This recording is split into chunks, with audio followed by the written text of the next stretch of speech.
Члены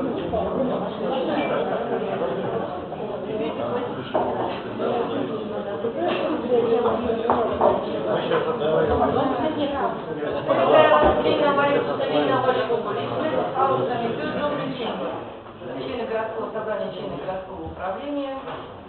Начинаем работать. Секретарь Драгина Таева Кора, Ковска, в первую очередь по повестке дня. Уважаемые коллеги, вам по электронной почте было представлено 6 пунктов повестки дня.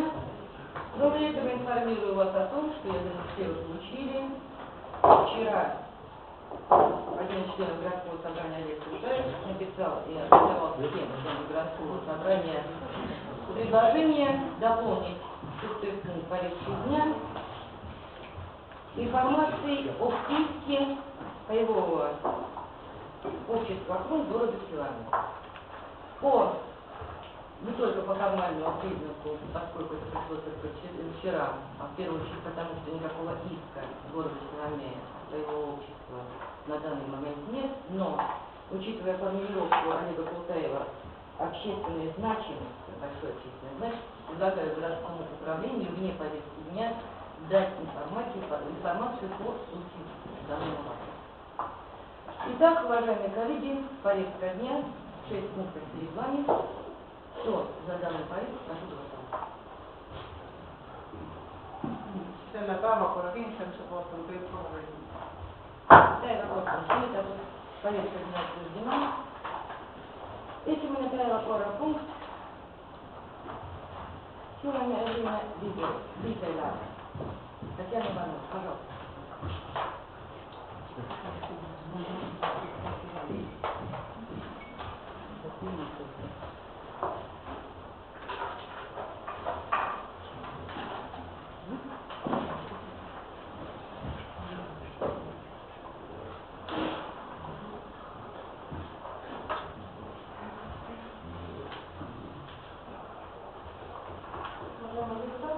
Городское управление подготовило проект дополнительного бюджета города по текущему году и предлагает в таком виде обсуждения.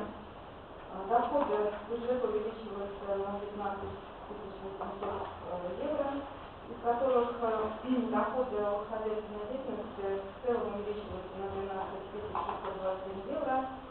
На 252 евро увеличиваются доходы от хозяйственной деятельности учреждения образования, детский сад для неучителей 10 евро, плата за бодикон, детский сад 85 евро, и ванна Виноколь 1937 евро для предоставления услуг.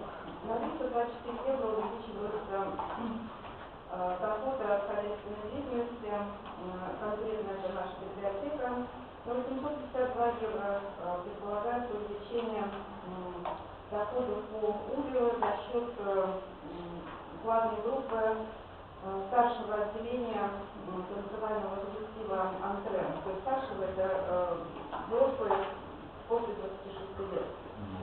Доходы аренды увеличиваются на 4400, на 4499 евро увеличиваются доходы аренды, это городская библиотека 144 евро, 1655 евро ванна Виноколь, 2700 Соломецкая гимназия. Доходы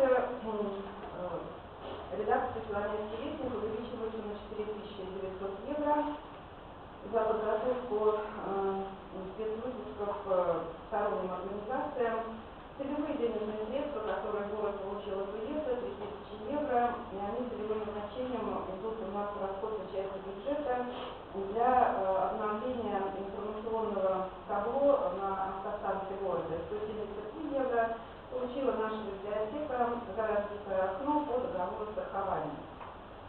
Если говорить о расходной части бюджета, здесь мы, чтобы решить несколько вопросов, которые связано с увеличением расходов, мы делаем перераспределение денежных средств. И первое у нас бухгалтерия, мы уменьшаем хозяйственные расходы на 2000 евро. По расходам, связанным с благоустройством улиц города, 7722 евро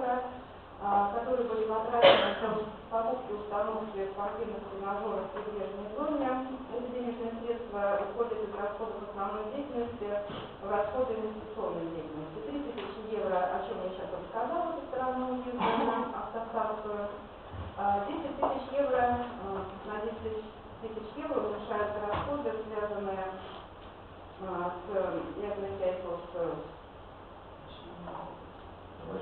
с обращением с отходами.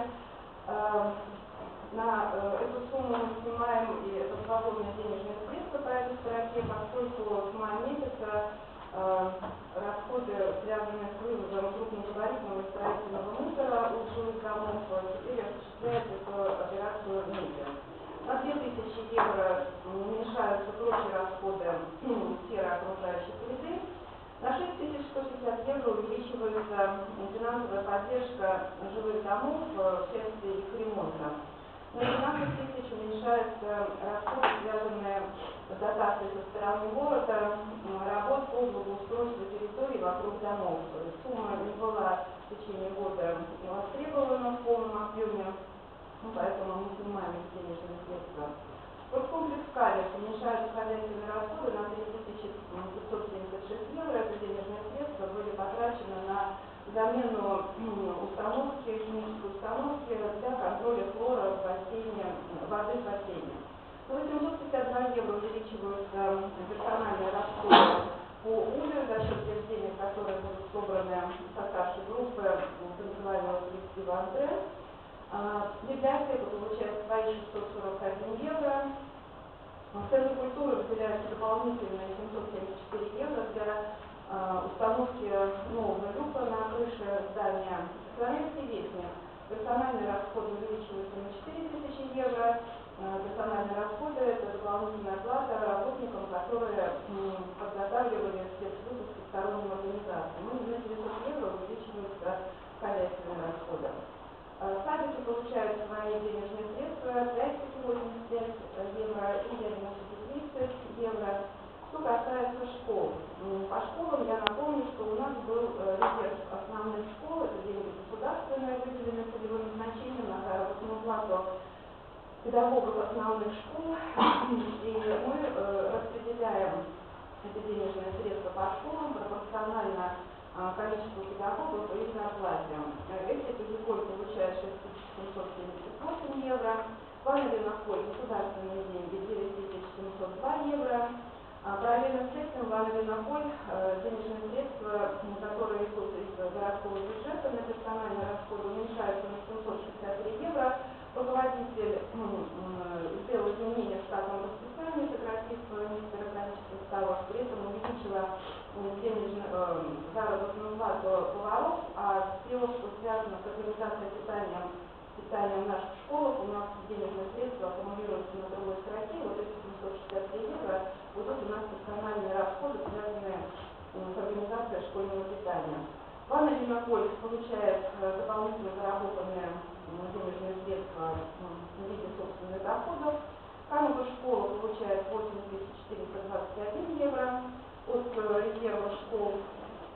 Гимназия у нас здесь не получает в данном вопросе ничего, поскольку деньги эти были основные школы. Но гимназия за счет аренды сверхплана полученных 2700 получает на хозяйственные расходы. И проблема, которая у нас в прошлое городское собрание, мы рассматривали проблему увеличения расходов по оплате местным самоуправлением за место в детских садах. Здесь за наших учеников, то есть, которые у нас зарегистрированы, учатся в школах других городов, мы увеличиваем на 24 050 евро. Сейчас 102 человека наших зарегистрированных у нас учатся в городах других, и что касается порядка 100 человек учатся в наших школах из других местных самоуправлений. Но, к сожалению, то, что мы, когда планировали бюджет, не ожидали прироста.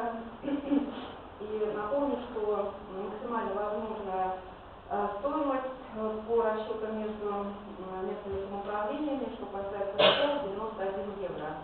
Но некоторые школы составляют чуть меньше, то есть исходя из себестоимости. Если сумма превышает 91 евро, то государство ограничивает такую возможность. И наши доходы со следующими минусами увеличились на 8627 евро. В инвестиционной деятельности продали мы квартиру, и теперь, если запланировано. Мы продали на 16 125 евро квартиру. Мы ставим этот доход по строке продажи основного имущества. Как я уже сказала, из расходов основной деятельности, инвестиционной деятельности много денег появляется химическая установка по контролю хлора, 7722 тренажера установлены в прибрежной зоне, и также как шума перешла из расходов основной деятельности. И проблема в детском саду Яне Усики, помещение, которое около бассейна. В связи с аварией трубы, то есть полы в раздевалке проваливаются, здесь захватывается еще ремонт помещения туалета и комнаты тренера. Предложение, стоимость этого ремонта предварительная 899 евро. Мы планируем 10 тысяч евро, и конкурс эксплуатации уже покажет, какая будет реальная сумма. Если все саккумулировать в нашем плотном бюджете, как я уже сказала, на 15 800 увеличиваются доходы основной деятельности, расходы основной деятельности увеличиваются на 8627 евро, результат основной деятельности 7177 евро, которые идут на увеличение нашей инвестиционной деятельности. Бюджет представленный проект города сбалансированный и в таком виде предлагается на обсуждение городском собрании. Мне все сказано. Уважаемые коллеги, пожалуйста, вопрос. Пожалуйста. В какой стадии находится на сегодняшний день открытие 60 тысяч евро? Ну, наверное, это вопрос не ко мне, а я говорю, на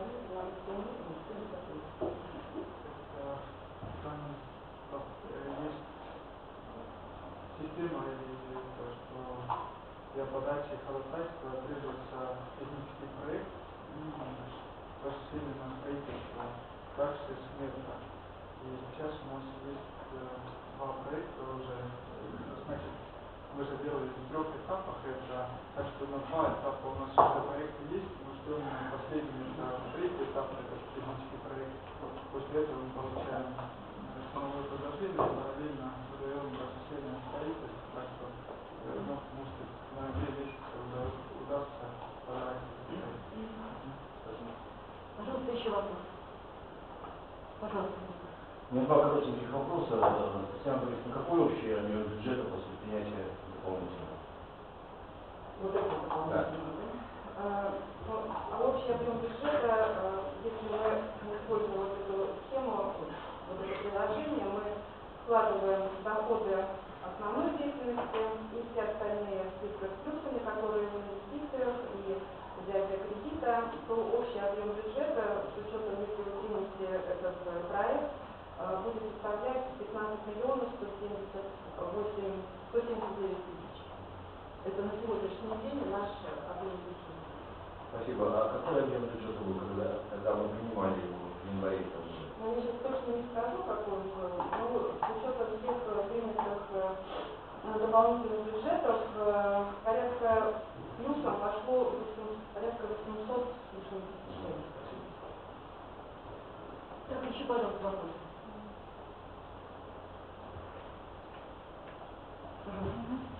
Татьяна Борисовна, скажите, пожалуйста, были ли к вам обращения ходатайства в связи с будущим, скажем, впереди необходимости, чтобы все были квартирные товарищества, все дома были квартирные, были ли обращения выделение большего количества средств на организацию, на обучение организации квартирных товариществ? И достаточно ли суммы, или, может быть, эту сумму нужно увеличить? На сегодняшний день еще останется средства, что касается организации квартирных товариществ, обучения. Мы еще до конца не использовали деньги, которые у нас в Какие это 2015 деньги? года. Какая это сумма? Я сейчас не скажу сразу. Я могу посмотреть, если сегодня. Да, это интересно.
план 2500, а расход 758 миллионов. У меня еще есть. Вот. Татьяна Борисовна, скажите, пожалуйста, вот эту сумму для организации, для обучения должны предоставить непосредственно представители домов или может, например, наше учебное заведение обратиться с таким ходатайством для организации обучения и с приглашением людей вот, по этому вопросу для обучения? Давайте я отвечу.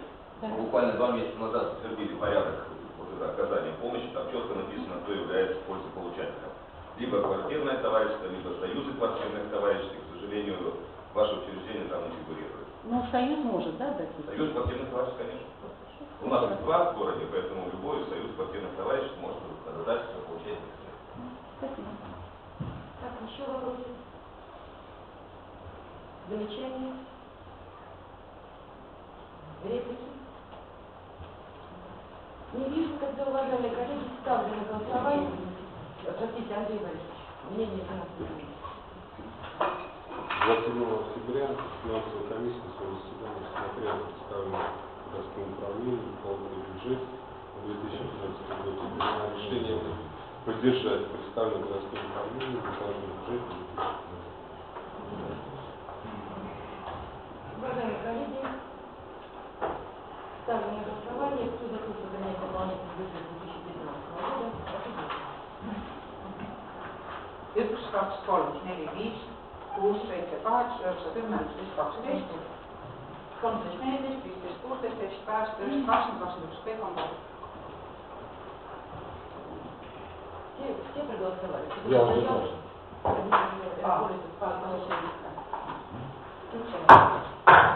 Хорошо. Вас будет. Так. Первый коротенный пункт. Второй пункт повестки дня. Изменение постановления Челомецкого городского собрания, порядок выражения признания города национальным. Докладчик Андреонов, Дмитрий. Уважаемые депутаты, на ваше рассмотрение представлены изменения порядка выражения признания городом. На данный момент действующий порядок принят 29 марта 2011 года. То есть он действует уже в таком виде более 5 лет. И настало время сделать некоторые изменения. Городское управление сделало свое предложение по инициативе правовой комиссии городского собрания. Помимо правовой комиссии городского собрания, могу сказать, что этот вопрос рассматривается также и среди депутатов центристской фракции, а также свое предложение сделали внефракционные депутаты. Если перейти к самому порядку, то я могу напомнить, что у нас существует 3 вида выражения признания. Это присвоение почетного звания, это благодарственная грамота и благодарственное письмо. В данном случае мы предлагаем внести изменения лишь в первой части. Для справки также могу сказать, что почти за 30 лет, то есть с 1986 года по нынешний год, было звание почетного гражданина нашего города присвоено 10 лицам. Если перейти непосредственно к нашему предложению, вы можете также следить их согласно моей присутственной записке. Их у нас 4. Первое предложение, значит, мы предлагаем, чтобы заявление о выдвижении кандидатов представлялось непосредственно в городское собрание. На данный момент это делается через городское управление. То есть городское управление, если вы принимаете эти изменения, более не будет выражать своего мнения по представленным кандидатам, и эти заявления будут непосредственно попадать в городское собрание. То есть можно сказать, что городское управление до сих пор было неким буфером, неким таким промежуточным звеном между ходатаем и принимающим решение, то есть городским собранием. Мы предлагаем это изменить. Ходатайство через городскую канцелярию будет попадать непосредственно на заседание городского собрания. Будет все открыто, прозрачно и, видимо, не будет никаких вопросов, возможности претензий сможем избежать. Второе предложение. Мы предлагаем ввести срок. В принципе, это у нас положение действовало до 2011 года, но после 2011 года мы решили уйти от этого. Сейчас партия сказала, что все-таки нужно, чтобы этот срок существовал, срок подачи ходатайств. Мы предлагаем этот срок установить 1 декабря. Почему 1 декабря? В сущности, по технической причине. Как правило, вместе с этим званием присваиваются и памятные знаки.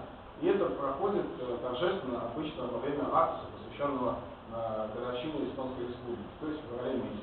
И поэтому предлагаем установить срок 1 декабря, чтобы у городского собрания по техническим причинам оставалось как минимум 2 очередных заседания на принятие этого решения.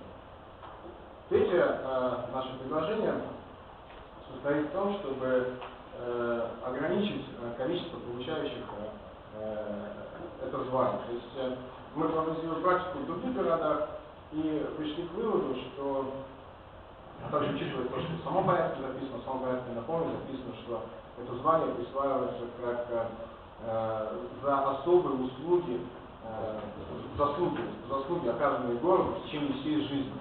То есть, а также учитывая вот это, мы решили предложить такое ограничение, то есть, чтобы городское собрание это звание давало не чаще, не более чем одному лицу в течение календарного года. Вот. То есть тем самым мы предполагаем, что еще больше поднимется значимость и вес этого решения, и может быть так образом выражаясь, чтобы подобного рода решения не ставились на конвейер. Вот. И в заключение еще одно предложение. Мы полагаем, что это поможет нам более эффективно планировать бюджет города. Мы предлагаем изменить порядок выплаты пособия. Сейчас у нас эти лица получают, почетные граждане, получают ежемесячное пособие. Мы предлагаем уйти от этого, предлагаем ввести разовое единовременное пособие в размере 1000 евро. Это было четвертое исключительное предложение городского управления. Так, Валентин Ильич, вот все. У меня все. Уважаемые коллеги, изменение этого порядка рассматривалось на нескольких заседаниях правовой комиссии. В совокупности сейчас предлагается такой вариант, который, по мнению правовой комиссии, отвечает основные именно те моменты, которые не были раньше, то есть сейчас в действующем еще порядке, и которые, требуют, порядок требует изменения. Один из основных, как уже городской секретарь сказал, что это будет проходить не через городское управление, а именно попадать непосредственно на городское собрание. Спасибо. Так, уважаемые коллеги, у вас есть возможность задавать вопрос, пожалуйста, задавайте вопрос. Пожалуйста, Андрей. Мы предлагали ввести такой пункт, он не был внесен, хотелось бы пояснение получить, чем аргументировано. Почетное звание не может быть присвоено лицу, занимающему должность в местном самоуправлении ранее, чем через 2 года после окончания работы в самоуправлении. Идея в том, чтобы не было возможности влиять на принятие решения. Нет, но здесь в данном случае дело в том, что может быть и такой, например, руководитель самоуправления, который, взяв свою работу, делает так много полезного города за свой срок, что ждать, например, какой-то срок, чтобы присудить ему почетный гражданин, но это, наверное, не будет равным таким подходом. Все зависит, все будет решать будет депутат. И вы будете решать здесь, как присваивать звание или нет. То есть, если человек достоин, почему он должен ждать? Елена Николаевна, вопрос дискуссионный, можно как-то? Нет, коллеги, пожалуйста, дискуссия это другое место. Вопросы задавайте докладчикам, вы можете задать вопрос так же, как в порядке очереди. Хотите, пожалуйста. Еще вопросы? Пожалуйста, Валерий. Решение о присвоении звания почетного гражданина принимает городское собрание. Комиссия этот вопрос должна обсуждаться или нет? Знаете, как это мнение комиссии? Это как вы сами решите. Мы со своей стороны это не можем предлагать, потому что это все-таки прерогатива городского собрания.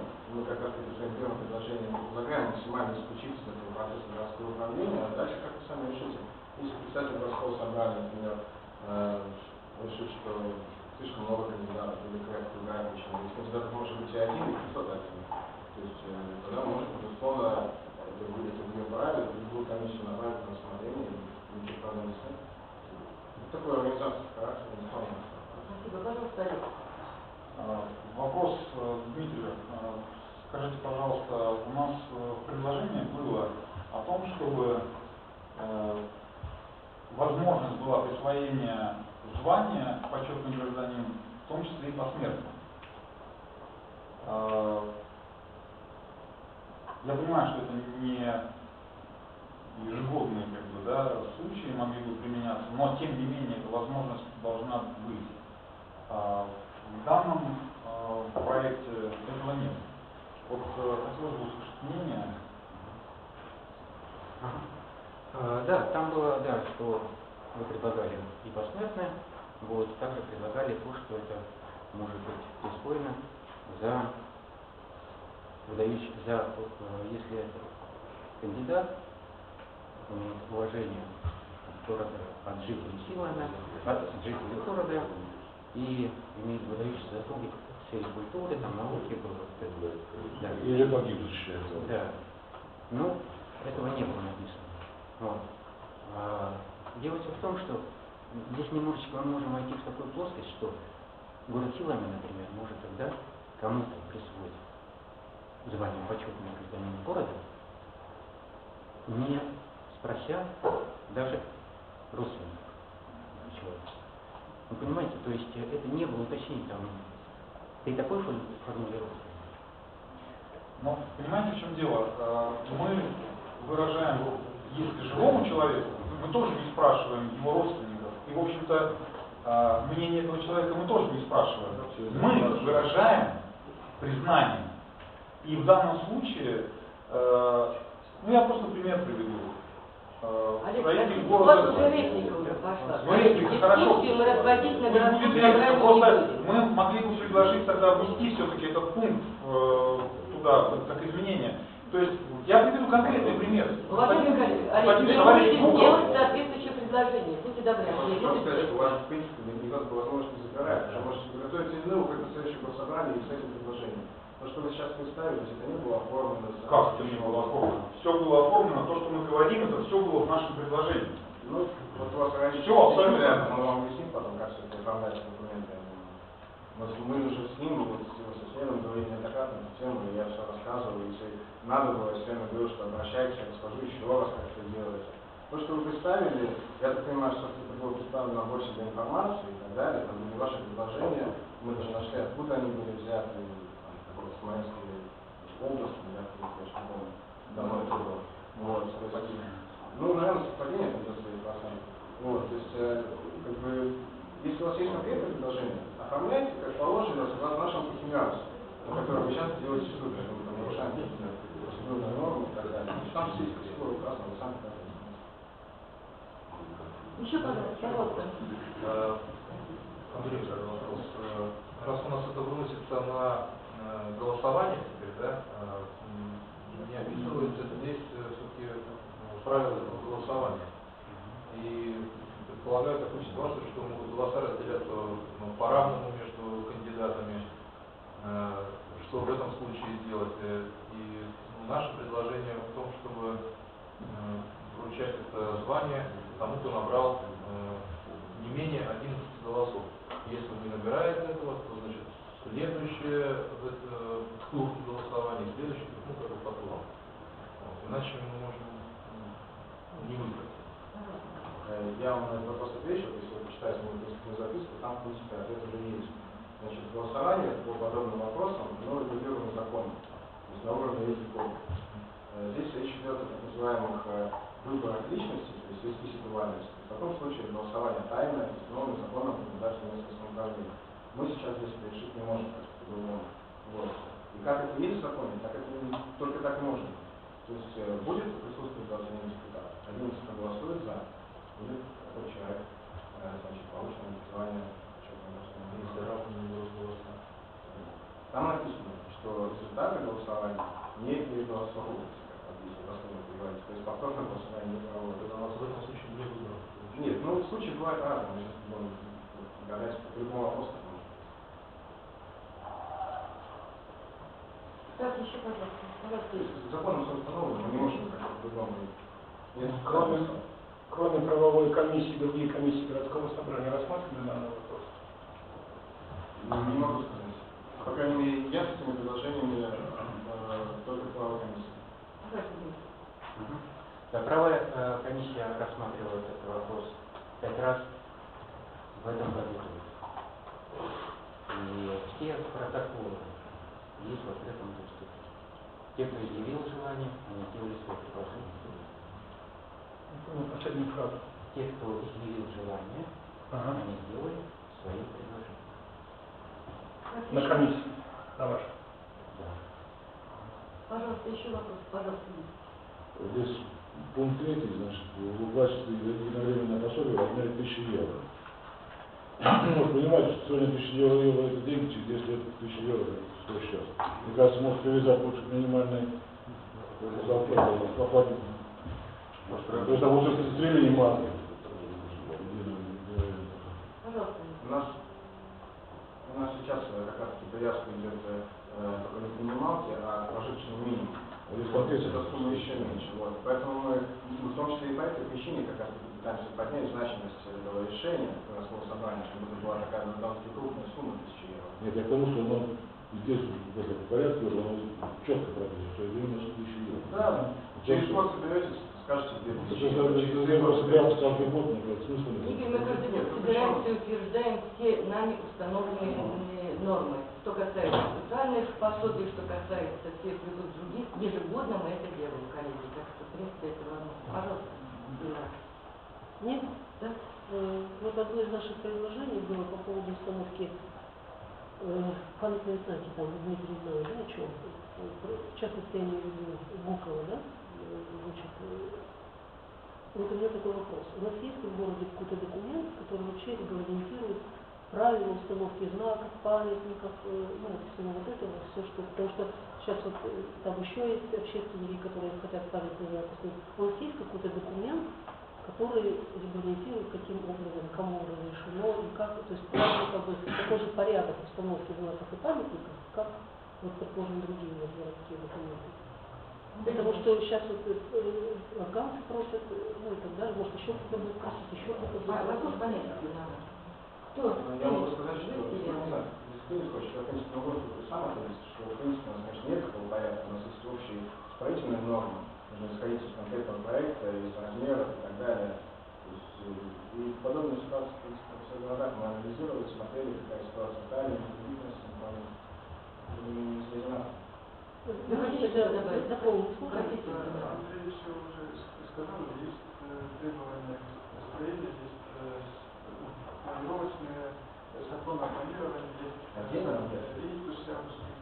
есть требования, когда что-то копать, и в общем публичное пространство образуется на основе проекта, и это все регламентировано, как делается и как дается разрешение на строительство, как дается разрешение на пользование.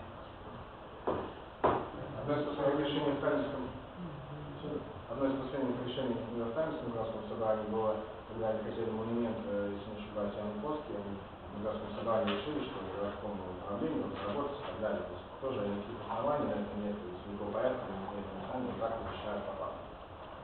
Ну, как еще дополнительный второй вопрос. Ну, тогда, значит, получается, что формально никаких нет запретов, если человек уже хочет какой-то знак установить, если он будет соблюдать строительные нормы, ТТТ, 5-10, если даже это будет там противоречить какой-то идеологии, здравому смыслу, человек может это установить. Ну как же, да? Все есть, начиная от Конституции, если мы говорим о идеологии, и заканчивая опять строительным законом, и как он называется строительный кодекс, там все-таки основные, там есть таблицы, если вы посмотрите приложение номер 1, там есть размеры 9 метров, до 9 метров и так далее. То есть там эти таблицы есть перечень, если можно посмотреть, обязательно пришли ее, там все есть. То есть все-таки общегосударственные правила. Олег, у вас уже норма зашкалила. Последний вопрос. Вопрос такой. Часть 4 статьи 2 меняется следующей редакцией. Я в середине прочитаю. Звание почетного гражданина города Соломяя присваивается одному лицу в течение календарного года. Вот, на мой взгляд, в этом предложении есть какая-то обязательность. То есть ну вот, например, в какой-то год мне кому-то присваивают. Такой вариант возможен, в любых случаях. То есть это не обязывает нас, вот такая формулировка не обязывает нас именно обязательно принять. Нет, мы как раз таки исходили из того, что если не будет таких ходатайств, если вы проголосуете, так что ни один не будет решения. Можно по-другому сформулировать, на самом деле такой Спасибо. Существует ли готовая форма подачи ходатайства, которую человек может заполнить в электронном виде, дигитально ее подписать? Эта форма существует, почему бланк ходатайства не принимается? Если не существует, зачем создавать человеку трудность при заполнении ходатайства? Существует и в принципе не может существовать, я так предполагаю, потому что речь не идет о каком-то пособии или еще о чем-либо. Все-таки основные требования указаны в этом порядке. Если вы сам порядок полный текст откроете, там есть перечисление, что нужно указать. Вот. Там в том числе есть, например, указание каких-то основных биографических моментов, работы, учился там, и так далее. То есть кто-то напишет вот столько, кто-то напишет вот столько. То есть здесь нет никаких ограничений. Это получается как свободная форма. Абсолютно. Ну, а почему не сделать проще? Была бы конкретная форма, которую нужно вписать, что подписала право. Знаете, я вам подписал, что если вот один человек, допустим, от центра пенсионеров, но компьютером не пользуется, ему легче от руки написать. Для него, может быть, намного сложнее будет распечатать бланк, напечатать там его или еще что-то. Если человек хочет написать с руки, может принести отсутствие сложнее. Дискуссию, пожалуйста, разводите минуту. Так, еще, пожалуйста, вопрос.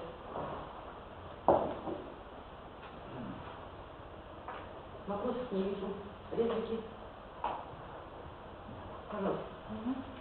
Ну, прежде всего, спасибо большое. Действительно, существенные изменения, очень важные и по срокам, и потому что все-таки решение принимается, скажем, коллегиально городским собранием. Это очень важно. Спасибо большое. Но некоторые моменты хотела бы сделать предложение их учесть, потому что, наверное, чтобы избежать, опять же, каких-то форс-мажорных обстоятельств. Прежде всего, я поддерживаю Игоря, который говорит о том, что должен быть какая-то, ну, скажем, последовательность изложения. Люди иногда не знают, как заполнить, что, ну, фамилия, имя, и дальше что-то там, описание, что должно быть, это бы помогло, которое можно заполнять и в электронном варианте, и от руки. Но если бы это был образец был, это было бы хорошо, это просто бы упростило людям, скажем, ну, возможность написать и подать. Некоторые даже не знают, с чего начать, правильно? Это было бы хорошо, помогло бы.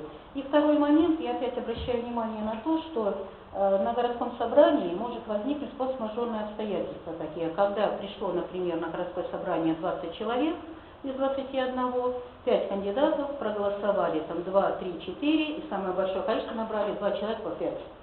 И кого мы выбираем? Непонятно кого, да? Тогда получается, что вообще выборы не состоялись, и у нас, скажем, из достойных людей, из 5 или 4 достойных человек мы не выбрали никого. И что это будет? Поэтому очень разумное предложение было сделано, что количество набранных голосов должно быть не менее 50% от количества присутствующих депутатов. Это будет показывать, что человек действительно является явным, скажем, лидером вот, в данном вопросе, человека, которого вызывает большинство депутатов, не то что 2, 3, 4, а большинство согласно с тем, что этот человек достоин этого звания. Так и должно быть. И не получится той ситуации, что вообще из 5 достойных мы не выбрали ни одного. А такое может случиться. И это форс-мажорное обстоятельство, и нужно было вот сейчас предусмотреть, потому что, ну, чтобы избежать каких-то неприятных таких последствий. Я попрошу это внести. Да. Предложение внести.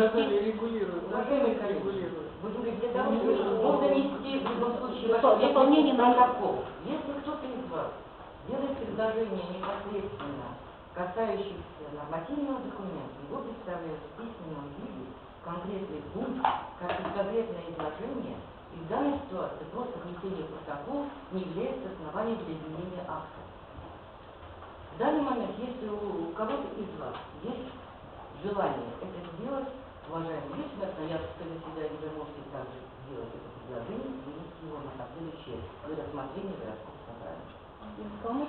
Для электронного рассмотрения. Да. Спасибо. Я попрошу внести, конечно, протокол заседания и попрошу правовую комиссию взять это на заметку и рассмотреть вот эти предложения, как я сказала, то, что Игорь предложил, и вот мои, чтобы исключить какие-то неприятные последствия. Спасибо. Итак, уважаемые коллеги, вопросов я больше не вижу, реплик тоже нет. Таким образом, ставлю на голосование проект Науса об изменении порядка. Кто за принятие данного документа, прошу голосовать. 1, 2, 3, 4, 5, 6, 7, 8, 9, 10, 11, 12, 13, 14, 15, 16, 17, 18. Все за власть, кто против, Ярабулец воздержался. 1, 2, 3, 4. Третий пункт повестки дня – изменение постановления Славянского городского собрания, установление стоимости проездного билета. Докладчик Александр Николаевич. Ну, во-первых, хочу сказать, что третий пункт, он непосредственно связан с пунктом 4, поэтому и, как говорится, и рассматривать, наверное, стоит, хотя голосовать по-разному можно вместе. Александр Иванович, тогда, уважаемые коллеги, давайте до рассказа осматривать два пункта, а голосовать будем по отдельности. Пожалуйста. Да, в связи с тем, что при рассмотрении обслуживания города на последующий период было на городском управлении обсуждено и поддержано комиссией городского хозяйства о том, что обслуживание 34-го маршрута в нашем городе надо конкурс объявить на 3 года. И исходя из программы Центристской партии перед выборами, мы предложили, для того, чтобы проводить трехлетний конкурс на обслуживание 34-го маршрута, сначала внести изменения в постановление о стоимости проездного билета, которое в новой редакции вы приняли в апреле этого года, и параграф, который регламентирует тонусу, то есть скидки, вложить в новой редакции. Значит, здесь два существенных пункта. Один пункт, если в таком виде изменение постановления вами будет принято, то все ликвидаторы Чернобыльской аварии, невзирая от их места жительства, смогут ездить с момента вступления постановления в силу бесплатно на нашем автобусе. И с 1 января 2017 года все зарегистрированные жители города могут воспользоваться нашим 34-м маршрутом бесплатно. Вот такое изменение постановления стоимости билета предлагается вам на рассмотрение. Ну и следующий пункт. Мы просим полномочия от городского собрания провести 3-летнюю поставку на обслуживание 34-го маршрута. Пояснительная записка о предполагаемой стоимости и как она рассчитана вам представлена. Ну и для того, чтобы получить там перевозчика, и каждый год проводить конкурсы. Ну и мы надеемся, что перевозчик, получивший 3-летний мандат города, сможет, наверное, более серьезно развивать свою базу и использовать более современные новые автобусы. Но, наверное, вкратце готов отвечать на вопросы. Коллеги, пожалуйста, вопрос. Пожалуйста. Александр Максимович, я сама пользуюсь этим автобусом 34-м, да, и, первый раз ходила на почту, чтобы положить туда деньги закончились, и я попыталась это сделать через интернет. И там ничего не получается, потому что все равно, как не фигурирует там в списке городов, где... Не может такого быть. Это может быть был какой-то сбой. Однозначно на сайте Степи-Лет город Соломяне фигурирует, мы оттуда черпаем данные о пассажиропотоках и так далее, и так далее. Надо было обратиться, хотя бы к нам, мы тогда связались с этой фирмой, которая ведет это программное обеспечение. Я просто 2 раза пыталась, потому что первый раз такая информация. Первый раз такая информация. Город Соломяне однозначно в системе валидирования общеэстонской фигурирует, это 100%. Лет я есть. Да. Да, все-таки верно. Давайте завтра. Вот завтра, нет, я даже сам туда, у меня у тещи были проблемы пользования 31-м автобусом, я сам завязал ее, находил, и ее поездки все там, извините, в режиме, как говорится, онлайн, за месяц, за квартал, все там фигурирует. Поэтому у вас какая-то, или вы попали на какой-то там компьютерный сбой, или программный сбой, просто попробуйте еще раз. Так, еще, пожалуйста, вопросы. Пожалуйста. Здесь он пункт 4, статья 5 постановления дополняется частью 2.1 следующей редакции. Часть 2 статья 4 постановления вступает в силу с 1 января 2017 года. Да. Что мешает ввести с 1 января 2016 года? Так, мешает с 1 января 2016 года ввести первое, то, что у нас договор поставки заканчивается 1 февраля. Это раз.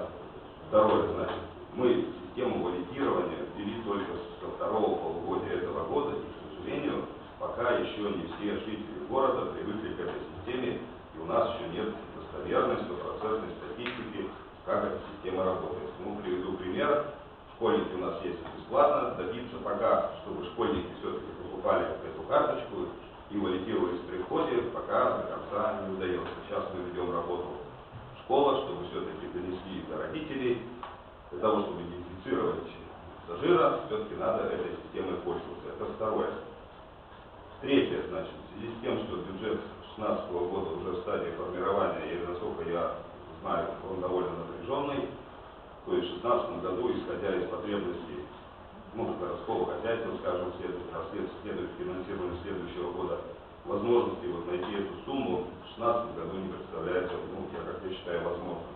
В 2017 году, когда мы уже будем знать результаты госпоставки, когда будет точно известна сумма, которая должна на 2017 год идти, это можно уже при планировании проекта бюджета уже однозначно включать и, как говорится, использовать.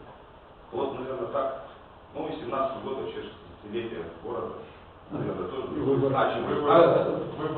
Выбор это для вас важно. А я считаю, что 60-летие города, наверное, это более важно. И, наверное, приятно всегда на юбилей получить какой-то серьезный подарок. Пожалуйста, еще вопрос. У меня вопрос. Александр, объясните, пожалуйста, я сколько думал, мне непонятно вообще смысл валидирования. Зачем это людям нужно делать, ввести какие-нибудь валидирования, дополнительные возможности? Нет, во-первых, валидирование... Я понимаю сейчас доказательства, я понимаю ставите. То есть у них было несколько целей. То есть, во-первых, чтобы привлечь людей, чтобы они прописка была ставиться, чтобы получать налоги, правильно? Во-вторых, там много туристов. У нас этого другого нет. Значит, система валидирования вообще это, как говорится, уже развитие, скажем, вот этой системы не только эстонская, это вообще во всем мире уже довольно активно развивается. Самое главное, она позволяет стопроцентно четко оценить пассажиропоток, потому что сейчас мы, к сожалению, руководствуемся косвенными сведениями, которые дает перевозчик. А перевозчик, насколько достоверно их дает, мы не знаем. Человек в электронном виде провалидировался, и мы уже однозначно можем отследить, сколько человек в течение месяца у нас проехало, в том числе льготников. Потому что пассажиропоток это самое важное в транспортных перевозках, и это неправильно.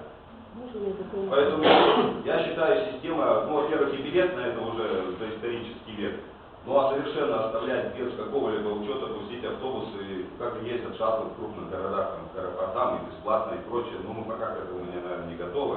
Но и суть все-таки мы льготы устанавливаем для своих жителей. Да, туристов мало, приезжих нет, но тем не менее все-таки льготы мы устанавливаем для своих. И люди заплатили нервотрепку. Почему нервотрепка? Что страшного купить? Ты же банковской карточкой пользуешься, ты за нее ежемесячно платишь, и никакая нервотрепка тебе не составляет. Если человек 3 раза в год проезжает на этом автобусе, у него до сих пор есть право билет у водителя. Карточку валидированную купил, ее персонифицировал, она у тебя неизвестно на сколько лет будет все время действовать, и все. И ты ей можешь пользоваться и в Таллине, и в Котлаярве, там, естественно, за деньги. В городе Соломяя бесплатно. Я уверен, что система будет развиваться и в других городах, и в Нарве. Сейчас в Нарве Атка Буселинин выиграл. Я уверен, что там валидирование тоже будет. Ребята, давайте вот что-то. Это современный подход. Можно мне, я хочу такой вопрос задать. Или я уступлю место там? Нет, после вас будет Олег, пожалуйста, как вам удобно. Александр Маркович, скажите, пожалуйста, когда планируете бюджет и проводите конкурс, закладываете какая-то сумма на автобусную фирму, что берется во внимание? Грузопоток или количество рейсов? Ведь грузопоток автобус может 3 человека вести, может 60 вести, да? Но рейс он сделает все равно. У нас есть городское расписание, там 10 раз приходишь в автобус есть. Водитель все равно, и этой фирмы все равно. 10 едет, он просто тратит бензин и ездит по одному тому же маршруту. Пассажиропоток однозначно. Пассажиропоток однозначно важен. В условиях специфики нашего города все спланировано таким образом, что максимально закрыть пассажиропоток, связанный с перевозкой жителей, например, на работу на территорию промзоны, с работы, в школе, в пулью и так далее, и так далее. Значит, пустопорожных рейсов мы практически все ликвидировали. Поэтому естественно, что пассажиропоток, а дальше уже накладывается, то есть каждый рейс это естественно, это эксплуатация, амортизация транспорта, это расход бензина, это заработная плата водителя, налоги и так далее, административные расходы. Но самое главное это пассажиропоток, чтобы не возить пустые воздух. Доступно я ответил? Ну, немножко мне все равно это как бы неубедительно, потому что... А в чем я вас должен убедить? Нет, ну, я для себя просто не вижу как бы подтверждения валидации. Потому что если, ну, как вот вы объясняете, что пассажиропоток, он уже оптимизирован и уже после рейсов нет. Ну, практически нет. Да, ну и вот 10 рейсов есть в день и все. Ну и все, 10 рейсов и все. Нет, я вам сказал, еще валидировали. Но мы не можем сажать какого-то человека, который на всех рейсах ездил, считал, сколько человек пошло, сколько вышло. Вот валидированная система позволяет, сколько конкретно на каждом рейсе проехало людей в течение дня, недели, месяца и так далее. Я говорю, пассажиропоток это самое главное. Спасибо большое, пожалуйста. Считаете ли вы бесплатным проезд, если человек должен пойти купить карточку? Ну, давайте так. Ну, 3 евро, да. Я сейчас никак чиновник. Я вообще считаю, бесплатным быть ничего не может. Если ты едешь, например, бесплатно, значит, за тебя кто-то заплатил. Вот. Нет, а в данном случае, в связи с тем, что мы идем по системе электронной, как говорится, фиксации проезда, без карточки и без ее персонификации это сделать невозможно. Как это будем сделать? Себестоимость карточки сколько? Ну, представление никогда не интересовался. Не знаю. Так, еще, пожалуйста, вопрос. Замечание? У меня вопрос. Пожалуйста. А вот какой человек, вот сейчас смысл валидирования? Слушайте, мы на госсобрании чем занимаемся? Вот как на рынке сидим, Не ни с тобой разговор. о чем Не с говорим. тобой разговор. Я свое время теряю здесь, ерундой какой-то занимаюсь. Почему-то в Сталине валидируют, а здесь мы Нет, начинаем я какой смысл. не понял вопрос. То есть человек заходит в автобус, да, с карточкой, вот зачем он валидирует?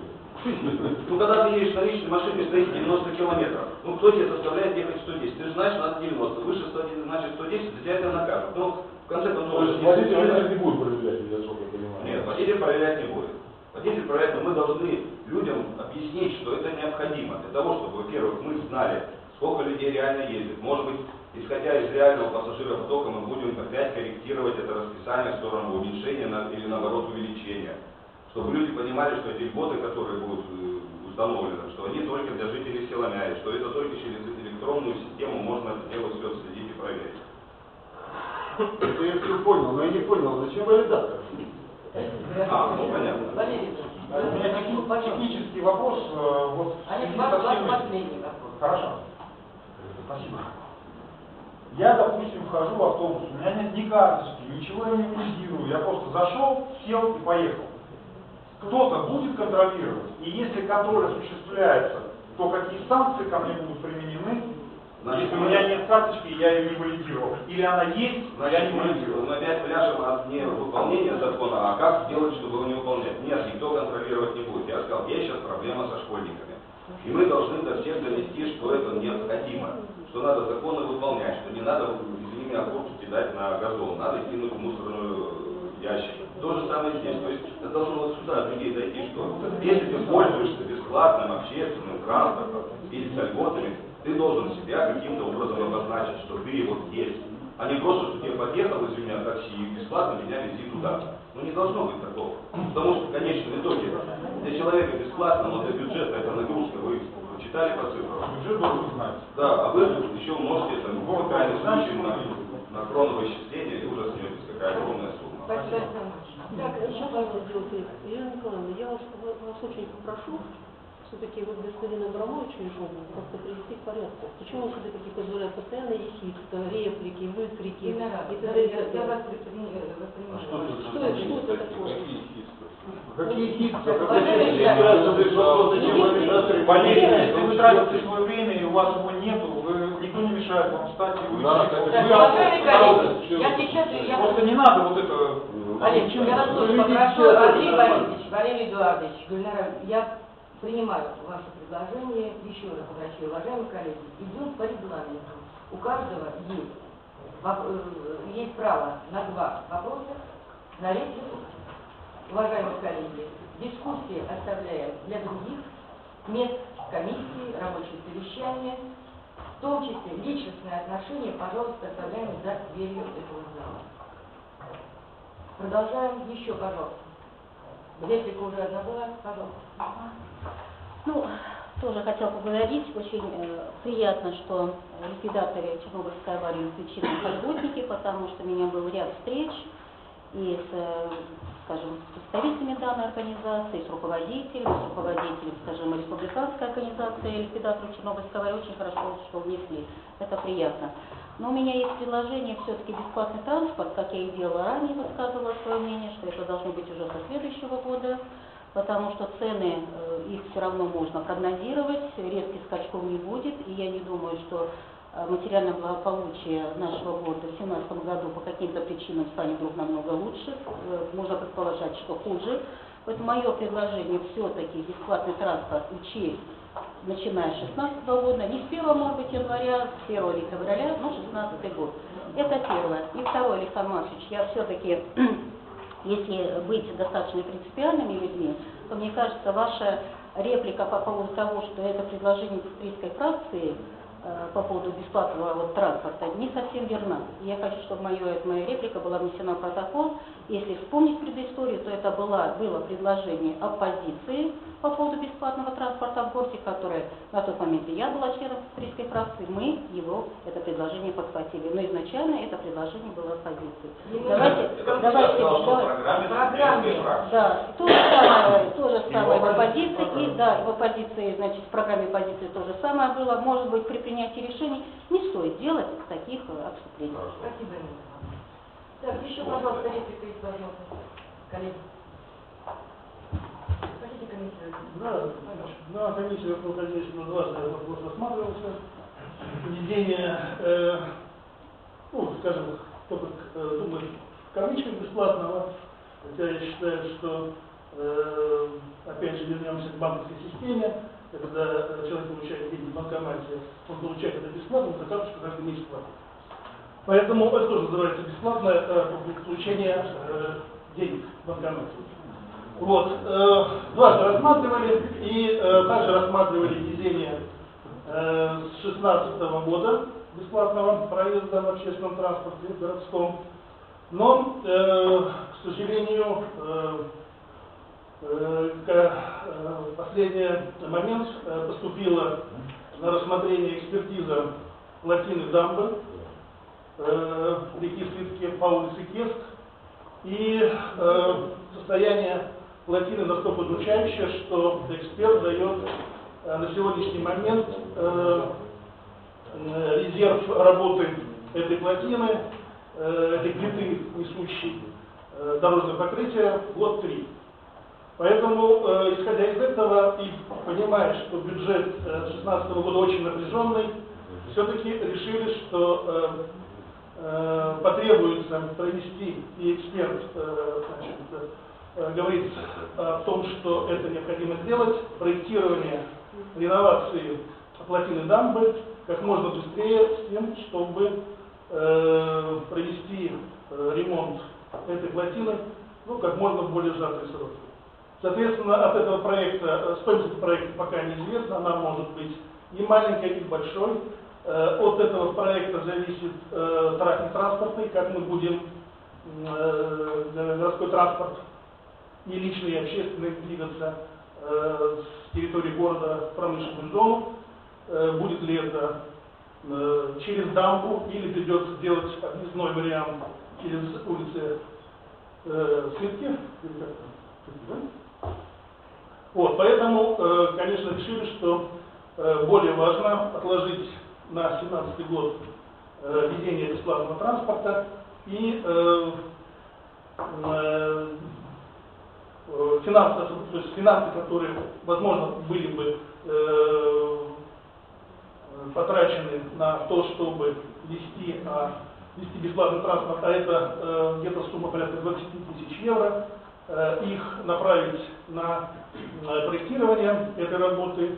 И также рассматривался вопрос, что в 2016 году необходимо помочь садоводческому товариществу спутник по проведению второго этапа реновации электросетей.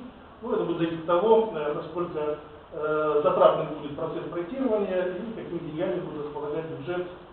Это будет чуть позднее. Спасибо. Кроме этого, еще, скажем, дополню, что также рассматривался вопрос увеличения стоимости, возможно, увеличения стоимости пособия для организации квартирных товариществ. Но вот цифры были показаны, что, к сожалению, на сегодняшний момент та сумма, которая выделена на этот год, не выбрана. Поэтому это вопрос обсуждения следующего года, следующего бюджета. Спасибо. Так, уважаемые коллеги, еще есть возможность у кого-то высказаться. Право на реплику осталось еще у большинства. Пожалуйста. Реплика. Очень часто при обсуждении каких-либо вопросов задаются вопросы, обсуждалось ли этот вопрос на комиссии, либо председатели комиссии сами докладывают о том, что да, этот вопрос рассматривался, и мнение у комиссии вот такое-то и такое-то. Я считаю, что мнение профильной комиссии, оно должно быть определяющим. Спасибо. В этом случае тоже. Спасибо. Так, уважаемые коллеги, закончится процесс представления вопросов, высказывания реплик по этой теме. Перед вами проект постановления о внесении изменений в постановление Ивановского городского собрания номер 27 от 28 апреля 2015 года установления стоимости проездного билета. Это первый проект. Второй проект, обратите внимание, это выдача разрешения на организацию конкурса господставок. Как изначально мы с вами договаривались, в любом случае голосовать нам придется по двум проектам. Итак, первый проект. Прошу в данной ситуации обратить внимание. Простите, коллеги, что льгота, касающаяся представителей ликвидатором Чернобыльской аварии, вступает с момента принятия. Не с января, а с момента принятия. Вопрос не задавался просто сегодня, еще раз ее акцентирую на это внимание. Итак, кто за принятие данного постановления, прошу голосовать. 2, 3, 4, 5, 6, 7, 8, 9, 10, 11, 12, 13, 14, 15, 16, 17, 18, 19, 20, 21. Постановление принято. Второй проект выдачи разрешения на проведение конкурса господставки. Обращаю ваше внимание, сроки 1 февраля 2016 года, 31 января 2019 года. Предварительная стоимость определена 276 тысяч евро вместе с средним. Кто за данное решение, прошу голосовать. 1, 2, 3, 4, 5, 6, 7, 8, 9, 10, 11, 12, 13, 14, 15, 16, 17, 18. Степан Иванович, кто против? Я поддерживаю.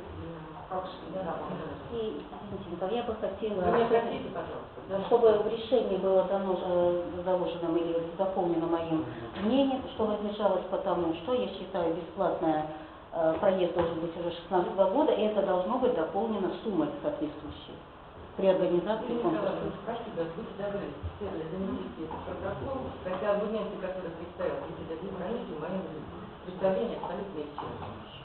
Итак, коллеги, переходим к следующему пункту повестки дня – муниципализации земли.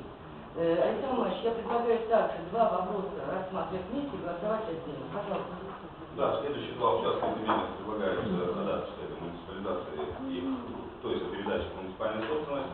Это небольшой участок, на карта вам представлена, небольшой участок на улице Толстого вокруг части действующей газораспределительной подстанции. Следующий участок на Таллинском шоссе, это вокруг дома Рейна, так называемый, который является городской собственностью. Коллеги, два участка. Подстанция на улице Льва Толстого и так называемый дом Ленина на Таллинском шоссе. Вопросы, пожалуйста. Может, пожалуйста. Если вот дом Ленина, вы имеете в виду территорию для зданий и... Ну, земля необходима для обслуживания. А если мы его муниципализируем, то что потом, какая ответственность дальше за этот дом? У нас, во-первых, ответственность дом это на балансе города. И по большому счету, ответственность за его нормальное состояние, наверное, у нас есть возложено. Но любое строение должно быть привязано к земле в соответствии с законом о вечном праве. Поэтому сейчас, наконец, дошли, чтобы этот дом превратить вместе с землей в Киневскую. Какая ответственность? Ну, я не знаю. Если все-таки широкомасштабная реконструкция Таллинского шоссе в ближайшие годы все-таки случится, ну, наверное, каким-то образом будет с государством тут торговаться, чтобы они получили эту землю, например, снесли это здание, чтобы город не применять. Но пока, говорю, любое строение должно быть иметь Киневство, а Киневство это только через оформление земли. Так, еще, пожалуйста, вопросы. Замечания? Реплики? Не вижу, коллеги, ставлю поочередно на голосование проект решения о ходатайстве о муниципализации участка между по адресу Льва Толстого, 12, площадью 59 квадратных метров. Прошу голосовать. 1, 2, 3, 4, 5, 6, 7, 8, 9, 10, 11, 12, 13, 14, 15, 16, 17, 18, 19. Следующий проект решения Сталина Манта 16, площадь 4686 квадратов. Обратите внимание, жилая земля. Предыдущее решение было производственное. Кто за данное решение, прошу голосовать. 1, 2, 3, 4, 5, 6, 7, 8, 9, 10, 11, 12, 13, 14, 15, 16, 17, 18, 19, 20. Решение принято. Так, шестой пункт повестки дня. Информация о жалобе члена городского собрания на решение Филоменского городского собрания. Прошу, пожалуйста, Станислав.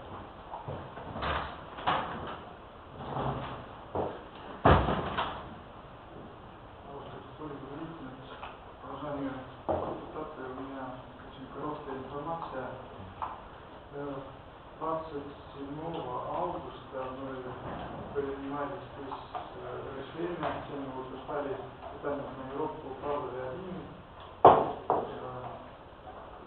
В общем, эта процедура до утверждения этой планировки у нас примерно 4 года длится. И теперь Олег Кутаев примерно месяц назад, 25 сентября, подал жалобу в административный суд на это решение Владимира. И просто, чтобы все члены этого собрания были в курсе, что их решение оспорили, такая информация. Сегодня был срок, когда город должен был ответить. Этот ответ отправлен.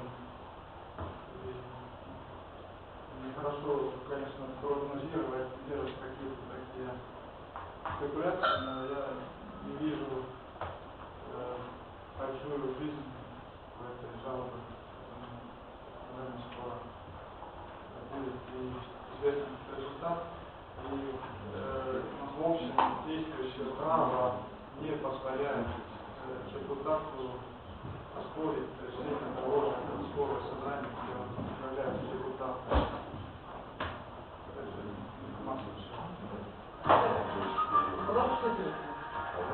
Коллеги, вопросы? В связи с этой жалобой приостанавливается дальнейшая деятельность по этому? Нет, решение есть. Так, еще, пожалуйста. Вопросов не вижу. Замечания? Реплики? Коллеги, есть предложение принять информацию в сведения. Голосование требуется? Не требуется. Уважаемые коллеги, мы закончили с вами повестку дня. Прошу вас планировать себе, сейчас, простите, Олег, запомню, планировать себе следующее заседание городского собрания 26 ноября. Повестка дня закончилась. Теперь информация, пожалуйста.